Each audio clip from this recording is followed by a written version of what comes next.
Federal government denies printing 60 billion naira last month to make up state allocation shortfalls. Hundreds of residents of Damasak town in Borno State are fleeing to neighboring Niger Republic after renewed Boko Haram attacks. In international news, India records more than 200,000 COVID-19 cases in one day for the first time. And in sport, Delta State to host 2022 National Sports Festival.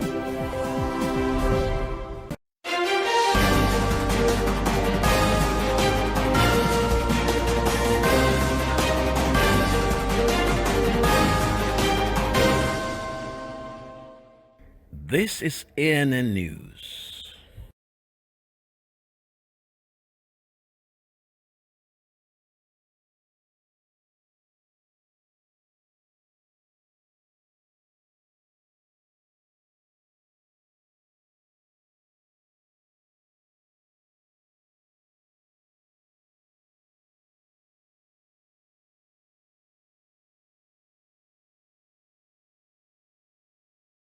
Whether in your house, at your office, on your phone or online, we are there. We have the facts behind the headlines. We cut to the chase with the news you really need. We cover every angle. We are the bigger, better news network. We are African News Network. ANN. Watch ANN News on MITV from a truly African spirit.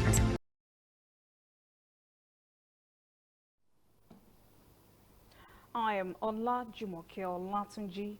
The Nigeria Center for Disease Control (NCDC) has confirmed 89 fresh cases of coronavirus in 9 states and the Federal Capital Territory on Wednesday.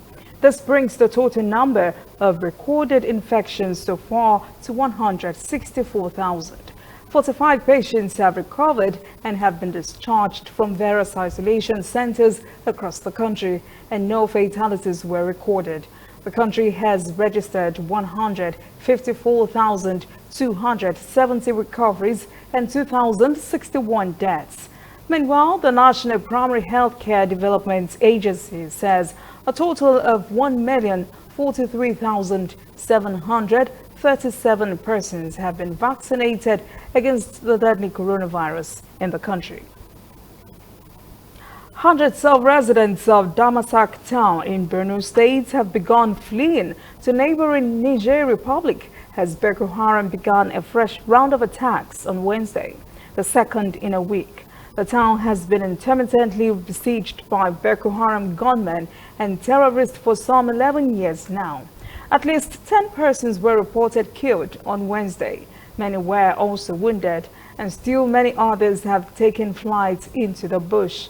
Reports also say many houses, shops and government buildings were burnt down by the terrorists. Even the police division headquarters building was not spared. This attack makes it the 6th time in the last 2 weeks Damasak had been attacked. Nigerian Army and Air Force are also reported to have been fighting to regain control of the area. But reports say Boko Haram terrorists had hoisted their flags in the town on Wednesday and are still active there. Damasak is nearly 200 kilometers from Maiduguri, the state capital bordering Niger Republic. The federal government has denied printing 60 billion naira in March to shore up allocation to states. This was to disprove assertion by Edo State Governor Godwin Obaseki that government printed that amount in March because it did not have enough money for states' allocations. Minister of Finance, Budget and National Planning Zainab Ahmed says the governor's statement was untrue and sad. The finance minister said there should be no concern about the nation's current indebtedness, which is about a quarter of the gross domestic product. She said that figure is within the sustainable limits and should cause no worries. But that did not sway the Lagos Chamber of Commerce and Industry, which says it was concerned about the federal government's ability to sustain the medium-term debt management strategy for 2020 to 2023. The chamber said the nation's debt to GDP threshold has increased to enable the financing of the federal budget's deficit through borrowing. Obaseki says he stood by his assertion and called on the federal government to, quote, stop playing the ostrich, end quote. He said at this pace, the nation's total borrowings by the end of this year would be about 16 trillion naira. Meanwhile, Finance Minister Zainab Ahmed and Accountant General of the Federation, Ahmad Idris, have another hot potato on their hands. They have both been summoned by the Senate over alleged secret withdrawal of 7.5 billion naira from the 2% National Automotive Council levy account that is operated at the central bank. Senate Committee on Public Accounts is charging that 3.8 billion naira was withdrawn in two installments in 2005 and 2006 respectively, and that another 3.7 billion naira was taken between March and December 2000 in three separate installments. This information came to light in the report of the Auditor General of the Federation and is being considered by the Senate Committee. Director General of the National Automotive Design and Development Council, Jelani Aliyu, has told the Senate Committee the withdrawals were made without his agency's knowledge. He said his agency has been pursuing a refund of the money in letters to the Accountant General of the Federation and the Ministry of Finance. The Senate Committee is angered by what it calls irregular withdrawal of the 7.5 billion naira in several tranches and is demanding the repayment of what it calls a fictitious loan, for which no records were available on the beneficiaries. It also says no information has been made available on agreement documents, moratorium, duration of the loan, the accruable yearly interest rate, and how the fund will be repaid by the beneficiary. The coalition of northern groups has denied reports it planned to disrupt operations at the Nnamdi Azikiwe International Airport in Abuja on Wednesday. Spokesman for the groups, Abdulaziz Suleiman, said in a statement his group was not connected to any such plan. He also said the groups had not been queried by the Department of State Services as claimed. Reports had said the group, comprising of the National Association of Nigerian Students, National Association of Polytechnic Students, National Association of Colleges of Education Students, Coalition of Northern Groups, and the Northern Youth Initiative for Peace and Good Governance, had planned to carry out the planned disruption of the Abuja airport operations on Wednesday. The report said the groups were trying to raise global awareness to the deplorable state of primary healthcare centers in the country, and that the plans were distorted by the refuted DSS invitation. The group spokesman said the coalition of northern groups knew nothing about the reported plan and was never contacted by organizers whom he claims were not known to his group. He characterized the report as untrue and described it as, quote, an attempt by some popularity seekers to misuse its public rating as the highest, single strongest voice in the nation, end quote. Coming up, African stories. Ghana secures $3 billion IMF loan to help shore up its economic recovery. And later, international news. India records more than 200,000 COVID-19 cases in one day for the first time.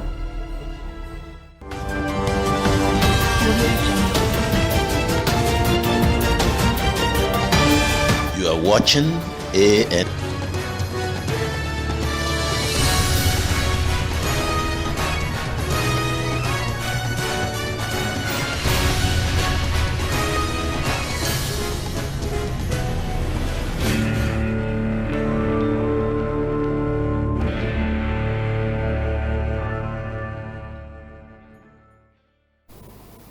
Welcome back. This is ANN News. The International Monetary Fund has projected Ghana's public debt stock to hit 81.5% of GDP by the end of this year. Meanwhile, the Ghanaian economy has received an infusion of $3 billion from an IMF loan to help the country shore up its economic recovery. Correspondent Nabi Ahmed Rafai reports. Business has started picking up for Solomon Bulawa. The demand for stationery has increased as schools and businesses reopen in Ghana after months of shutdown due to the coronavirus pandemic. The income you expected to have, you are not getting it. Offices were not purchasing, schools were not purchasing. So normally we were even at home, you are not even coming at all. Like Bulawa, many traders in Ghana are trying to recover from the disruptions caused by COVID-19. The government has secured a $3 billion loan from the international debt market to support economic growth. Ghana's currency, the cedi, depreciated by 4% against the US dollar last year. Analysts say the loan will help shore up the central bank's foreign exchange reserves. The cedi is not strong when it comes to other exchange in terms of the US dollar. So with $3 billion coming in, obviously in the short to a bit of medium term, we can have a bit of currency stabilization in terms of the cedi. And that is also very key for every business or every economic activity in the country. Ghana's federal loans have received public backlash, and economists are concerned about the country's rising debt, which is at 76% of GDP. The IMF has projected Ghana's debt to hit 86.6% by 2025. As it is now, the government is paying debt that was raised, probably not during their time, but in the previous administration, and they are paying. Government is a going concern. But the point is the investment of this money. How are we investing it? Is it always going to be invested in paying recurrent expenditure, or we are investing in productive sectors that in itself will generate revenue for the economy? I think that is where the key link is for us going forward. The government plans to use the loan to pay off some of its debts, as well as fund infrastructure developments, including building of roads and hospitals. Ghana aims to borrow a total of $5 billion from the international debt markets this year. The government says the $3 billion loan acquired so far shows that investors are confident in the Ghanaian economy. Aside from pumping the economy with the $3 billion loan, the government has also introduced new taxes this year to increase internal revenue generation. But some small traders like Solomon Bulawa say the taxes are making life more difficult in the short term. Things are really going to be a little bit tough. So if government does not really step out with its import duty, we are really going to have a serious crisis on our head. Ghana is targeting a GDP growth of 5% this year. The government says it expects a rapid economic recovery as it further eases restrictions with the rollout of COVID-19 vaccination. And as his business expands, Solomon Bulawa hopes to restock more stationery in his shop. The Uganda Free Zone Authority held a business forum with some investors in the agricultural sector on Tuesday, with the aim of enlightening them about the business opportunities in free zones, including the applicable tax incentives. UBC correspondent Dennis Ungowa has the story. The forum in Kampala sought to enlighten the business community on the opportunities presented by the Free Zone scheme. Uganda Free Zones Authority officials, led by the Executive Director Hes Kimomi, engaged the business community in the agricultural sector on export-oriented investment in the Free Zones. So it's about giving people the incentives they require to be able to be competitive in both price and quality. There are products that will produce here, and we Ugandans will be happy, to consume them. But the international market will be unhappy. The Free Zones Act emphasizes the importance of Uganda's private sector in the country's industrialization agenda and places the private sector at the forefront of the development of the Free Zones. This forum was very good for us. It has enlightened us in most of the activities which we do as business people, and I feel like the forum is bringing us together. Taxes have been a very big thing in importing machinery, in all things that we use in our processing. So if a free zone is going to waive away this, then it is very much interesting. Tax incentives in free zones apply to both local and foreign investors, private and those in public free zones across the country. On the domestic side, we have a 10-year tax holiday that applies to a developer and also an operator in an existing free zone, for as long as you meet the investment threshold and also thresholds concerning employment and export. Then if you export more than 80%, which is our criteria for free zone, you benefit from a tax, corporation tax, 0% corporation tax exemption for 10 years as well. Uganda's free zones are premised on the need to address macroeconomic challenges, particularly low industrialization, unemployment, and the high current account deficit. There should be no taxation within free zones. But that's notwithstanding, they are customs controlled. Customs control means that the revenue authorities globally monitor what goes on in free zones. Because you've been exempted from taxation, it doesn't mean that you get involved in illicit trade. All free zones in Uganda must export 80% of their goods out of East Africa to benefit from the tax incentives government provides for free zones developers and operators. Dennis Igoa for UBC Business. When we return, international news. India records more than 200,000 COVID-19 cases in one day for the first time. And later, sport. Delta State to host 2022 National Sports Festival.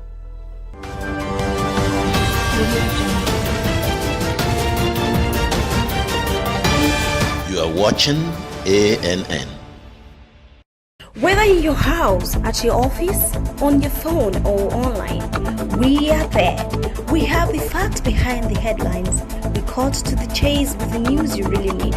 We cover every angle. We are the bigger, better news network. We are African News Network. ANN. Watch ANN News on MITV from a truly African spirit. Welcome back. This is ANN News. For the first time, India has recorded more than 200,000 COVID-19 cases in a single day, taking the country's total cases to more than 14 million. Nearly 175,000 fatalities were also recorded as a result of complications from the virus. India has seen a massive increase in daily cases in the last few weeks, prompting many cities to announce new restrictions to curb the spread of the disease. The Indian government has decided against a nationwide lockdown. Authorities say the sharp rise in COVID-19 cases puts more stress on India's health infrastructure, as many hospitals now report shortages of beds and oxygen cylinders. India is currently the second most affected country globally after the US in terms of COVID-19 cases. The country launched its vaccination drive in mid-January, so far administering more than 100 million vaccine doses. The Indian government this week also approved Russia's Sputnik V vaccine for emergency use. Myanmar protesters have not reneged on their promise not to relent in their massive protest until their demands are met. The situation is worsening as security forces have opened fire on a pro-democracy protest by medical workers in the city of Mandalay, causing some casualties. Those against the February coup that ousted a democratically elected leader led by Aung San Suu Kyi have kept up their campaign against the military this traditional New Year week with a series of actions and marches. The coup has plunged Myanmar into crisis after 10 years of gradual process towards democracy. The 5-day New Year holiday, known as Tunyam, began on Tuesday, but pro-democracy activists cancelled the usual festivities to focus on their opposition to the generals who seized power. The military says the numbers of protesters are dwindling. A former police officer, Kim Porter, who killed a 20-year-old black motorist, Dante Wright, in Brooklyn Center, Minnesota, a few days ago, has been charged on Wednesday with second-degree manslaughter. The killing has ignited days of unrest and clashes between protesters and police. The charge against the former porter, who had resigned from the police force last week, was filed 3 days after Wright was killed during a traffic stop. Brooklyn Center's former police chief, who also resigned as a result of the shooting, says Porter, a 26-year-old veteran and training officer, intended to use her taser on Wright but fired her handgun instead.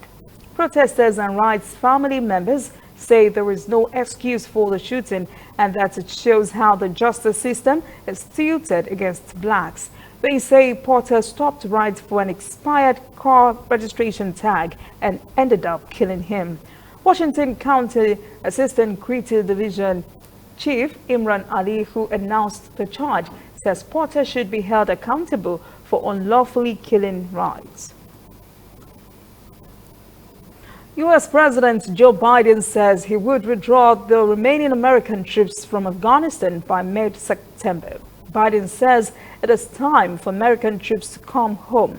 He says a successor should not have to inherit the long-running conflict. Biden says as the fourth United States president to preside over American troop presence in Afghanistan, after 2 Republicans and 2 Democrats president, he would not pass this responsibility on to a 5th president. Biden said the withdrawal of the 3,500 troops to start May the 1st, and all coalition forces would be out of the country by mid-September, on the 20th anniversary of the terrorist attacks there. The Japanese government has announced the decision to begin dumping more than 1 million tons of treated but still radioactive wastewater from the crippled Fukushima nuclear plant into the Pacific Ocean in 2 years. Japanese people are out on the streets to protest against this decision.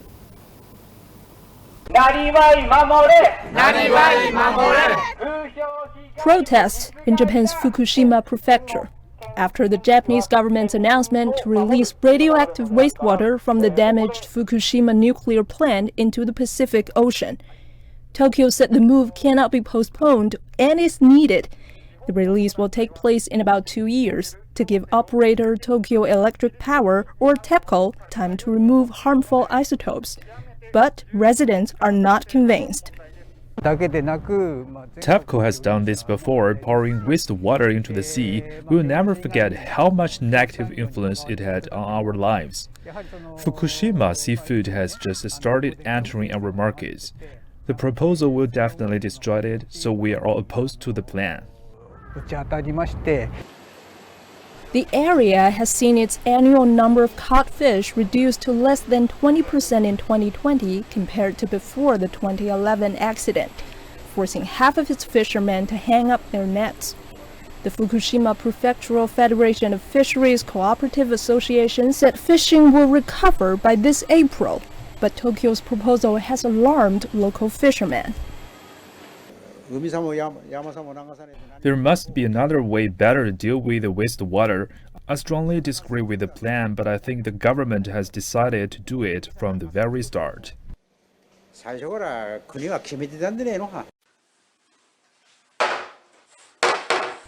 This 68-year-old man is the owner of a local hotel and is one of those against Tokyo's plan. Local seafood used to be one of his hotel's star attractions, but that has taken a hit amid consumer concerns about food safety. We have some customers about a year after the incident happened, but we had to emphasize that our seafood was from Hokkaido, not Fukushima. That's how our business survived. I guess if the government implements this plan, tourists will just decline our food, even if they want to see it. Our hotel cannot operate without a safe marine environment.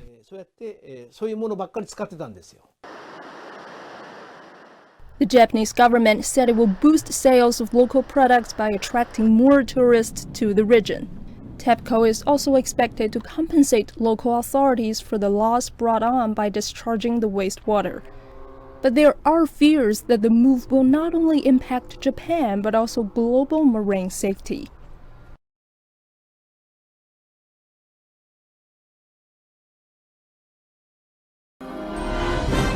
Up next, sports. Delta to host 2022 National Sports Festival. Please stay with us.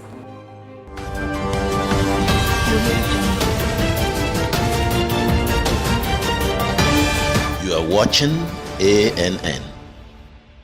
We are on the road every day, canvassing throughout Africa for news you really need. We follow the story everywhere, from every corner of Nigeria to the wide African expanse. We bring you what's making headlines. We connect you with news you can use. ANN, African News Network, in a truly African spirit.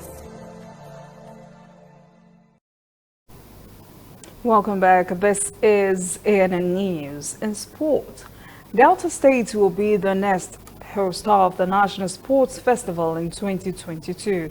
Minister of Youth and Sports Development Sunday Dare announced this while declaring the close of this year's edition on Wednesday. Delta State emerged as the overall winner of this year's National Sports Festival. UEFA has confirmed. That is ANN News this evening. Thank you for joining us. For details on these and other breaking stories, visit our website, annafrica.news. Conversation continues on our social media platforms, Twitter, Instagram, and Facebook at ANN Africa TV. I am Olajumoke Olatunji. Have a great evening.